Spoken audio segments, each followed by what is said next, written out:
Hello everyone! Good morning! Ayan, so right now, this morning, may nag-avail humabol ng business package and of course, executive package. Ayan, so all the way from USA and Germany. Congratulations po and thank you so much dahil, ayan, another na naman na matulungan natin sa negosyong ito. And grabe, kung ikaw ay isang OFW, nakikinig ka ngayon. Ako, Ma'am Sir, huwag mo nang patagalin and huwag mo hayaan na habang buhay ka dyan. This is the right time na magkaroon ka na ng business na sa sarili mong pangalan, and habang buhay mo mapapakinabangan to. And of course, kung ikaw ay isang empleyado, housewife, estudyante, and of course, negosyante na katulad ko, so, Ma'am Sir, simulan mo na.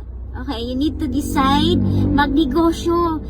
Kasi ang business na unified, dala-dala mo, portable po siya, kahit saan ka man, nasa abroad ka man, kahit saang sulok ka man ng mundo, gamit mo ang negosyo mo, anytime, anywhere.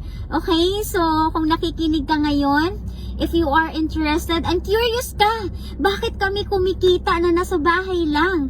So, Ma'am Sir, wag mo hayaan na pwede naman, di ba? Kung meron ka mang savings dyan, mag-put up agad ng business. Kasi iba pa rin talaga kapag merong pumapasok na nag-generate ng income kahit nasa bahay ka lang. So if you are interested, just message me or tawagan mo na agad ako right now or later. Thank you so much! Bye-bye!